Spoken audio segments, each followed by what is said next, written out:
Hi, everyone. Welcome back to the Cage Siders. Jeremy along with the coach, Angelo Reyes. And we're joined in studio by our guest, Dan Tom, back again to show us how to do it because Angelo and I can't seem to pick winners on these damn fights. So we bring Dan Tom back to break down UFC 211. Guys, let's start with the first main card fight, which is Henry Cejudo and Mr. Pettis. Ooh. Man, well, I got to tell you, Dan, I like this. I like the fight. Pettis versus Cejudo, though, I don't know if it's a little too soon for Pettis. I can't pick against Henry Cejudo on this one. But you're the expert. You tell us. Well, this is a funny one. This is one of those ones where I come in favoring one guy, but I end up going toward the other. Now, that was the deserved favorite, Henry Cejudo. He's the Olympic wrestler. He's recently challenged for the title. Decided losing to DJ. He's been unblemished. Right. But after looking at it closer, I think Pettis, who I believe is the A side of the Pettis brothers, I actually think he can stifle him on the ground, and he's a much cleaner striker. He throws in much more straight lines. Cejudo's a little more wide, and even though Cejudo showed massive improvements, I actually had him beating Benavidez. I think Sergio Pettis is his coming out party. I think he can outpoint him in a close decision. Bettors, keep your money away from Cejudo. This is an inflated line at 4-1. You're getting a lot of value if you like Pettis. This is a dog or pass. Man, there you go. What do you think, Coach? Oh, well, I'm the emotional picker, people. I'm picking Cejudo. I'm going against this guy. So I'm going Cejudo. I can't go against Cejudo. Pettis, Cejudo. You know what? I like Sergio Pettis in this. Okay. So I'm going to go with Pettis on this one. The next matchup is one that's really got everyone talking. Frankie Edgar, the former champion, against Yair Rodriguez, the up-and-coming Mexican star. So, Dan, take it away, bro. This is another one that was really I was kind of on both sides coming in, but I'm going with the veteran here. Essentially, it comes down to Frankie Edgar is more proven. I think he's going to be mixing it up with takedowns. I feel that Yair is improving. He's doing great work, particularly under Mike Valley, who I know you like, Coach. But the thing is, he hasn't brought all those tools yet into the octagon, and until he does, aside from a big head kick knockout, I see Frankie Edgar winning. I think he has to Rodriguez finally pays his taxes. It's going to resemble Eric Silva versus John Fitch, a little bit of throwback for you. But I got Frankie Edgar the favorite here. Oh, man. Well, you know, the coach picks emotionally. And we just had Coach Mike Valley on our show. And what do we say, Jeremy? If you guessed on our show, you win. So I'm picking Yair Rodriguez. They were kind enough to let us watch their private workout. And I don't want to divulge too much of the information on the type of things that I saw. But Yair is 5'11", almost 6 foot tall, makes 145, no problem. Kicks so fast, knee, everything is unpredictable from an elbow to the punches. He can go right side, he can go left side. So I'm actually picking Yair Rodriguez. I'm going to pick him by stoppage, and I'm thinking it's going to be a flying knee or like one of those spinning roundhouse taekwondo kicks that he likes to throw. That's like a parlay bet. You know, I'm flying knee, specific move. If I get it right, guys, you'll know. You know what? I'm going to go with Dan Tom here. Okay. I like Frankie Edgar. He's a very, very tough veteran guy. You know, he's definitely not BJ Penn, folks. He's not. You know, Yair kind of had his way with BJ Penn. I'm thinking quite the opposite with Frankie Edgar. He knows how to put those damn hands on people, so I'm going to go with Frankie Edgar on this one. All right. I think we're figuring out why Jeremy wins and beats me. He's picking Dan Tom's picks. Masvidal versus Damian. Okay, here we go, Jeremy. Dan Tom. Woo, this one is fire written all over it. Now, it's very hard to bet against Maia, who I believe is 18-2 in fights where he secures at least one takedown. That's a serious statistic. But Jorge Masvidal is very good takedown defense, not just percentage-wise, but similar to the dynamic of the Robert Whittaker versus Jacare fight we discussed last time I was on the program. Yep.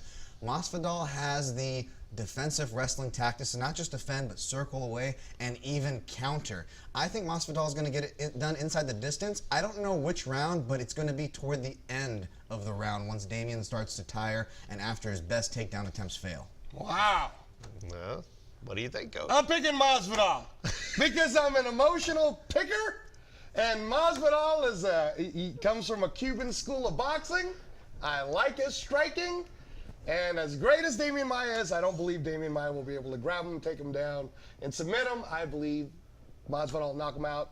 I'm going to say second round with a left hook. Okay, there you go. You know what? I think Damian Maia may go down as the Dan Marino of MMA. I think he's a great fighter. I don't think he'll ever capture a championship. I think his time is kind of come and gone. Jorge Masvidal is kind of on that run. He's on that run. He's that guy in the playoffs you don't want to play. He's the Giants of these years when they win their championships. He's that guy that's just on it and about it right now. I'm going to go with Masvidal with this one. Okay. So, we'll see. Yeah, all right, so here's the great women's fight. We've talked about for weeks and weeks and months, ever since we had Jessica Andrade on our show months ago. Jessica Andrade, Joanna Champion. Dan Tom, take it away.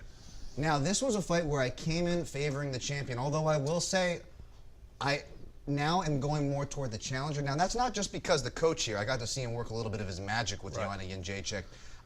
Although it does worry me a little bit that she's not working with the coach, and more importantly, up here in Vegas with a lot of high-level training partners. But that doesn't change the fact that Jessica Andrade has the tools that have traditionally troubled the champion, and that is pressure. Pressure on all levels. She's like the female John Lineker. Anytime she gets her opponent to those inner black octagon lines of the fence, that's where she does her most damage, and that's where we've seen Jędrzejczyk started to take damage. Like the great Georges St-Pierre, these 5-round wars add up no matter who you are. But unlike Georges St-Pierre, she did not have the takedown to mitigate that damage she's taken in these fights. So, unless she stops or hurts significantly Andrade with elbows or kicks off the break, I think that Andrade is eventually going to be that steam engine that gains speed, and I think she's going to at least take 3 of the 5 early rounds for a bloody decision.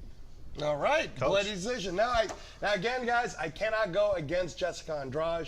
I had the pleasure of getting a chance to work with her and her head coach, Coach Gilliard. Emotionally, I'm going Jessica Andrade, but let me tell you guys why Joanna is such a favorite for a fight like this. I mean, Joanna Jędrzejczyk, she's tall. She knows striking. So if your plan is to try to outstrike Joanna, it's not a very good plan. She can punch you with so many different numbers that it could cut up your face. She throws massively great elbows that can cause cuts. Fantastic kickings, and really we've seen her even in the Muay Thai clinch and the knees. So she's powerful in all of that sense. I do agree with my man though, Nan Tom, that Jessica Andrade puts so much pressure into people that she's a different beast on its own. So this could turn out to be a classic fight. I think it's one of the ones where we may even want to see a rematch. I'm going Jessica Andrade, and I'm thinking Jessica Andrade will submit her because of her abilities to get it done in submission in the 4th round, and I'm going to say Kimura. There you go. All right, I'm taking Andrade also. Okay. She's big, she's powerful. Joanna, yes, there's nothing against the champion. I love this young lady, and I love Jessica ever since her time in and everything. But I think she's got that power, man. I think they're going to test it out. I think you got 2 ladies up and coming, young. I think they're looking to make a statement here in this co-main event that they should be the damn main event. Yeah. And I think they're going to step it up. I think they're going to slug it out. And that one, I think Andrade with that power, I think she's going to bring it home. So we got about a minute left. Let's talk about this main event. Stipe Miocic versus Junior Dos Santos.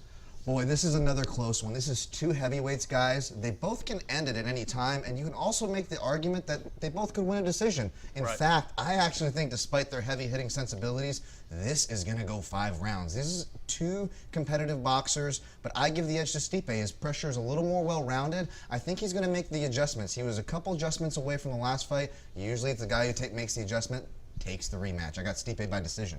Ooh. Emotional better. Oh, Jesus. I'm going JDS. I'm going JDS by knockout, and I think it's going to be because of his boxing. I think that JDS has shown such a reinvigorated JDS with his jab and then his hook and his cross. So I'm picking JDS, winner, knockout, punching. Very quickly, I agree with all of that, but I like Stipe, man. I like he's from Cleveland. I like he's from that Rust Belt. I like that he wants to put those hands on people, baby. This is the round where I say everyone's putting hands on people on this one. Buy this card, UFC 211, Dallas, Texas. That's all I got to say. Stipe. All right, when we come back, we're gonna have more from the Cage Side. Dan Tom, awesome. Go with his picks. Go with his picks. We'll see you in just a minute.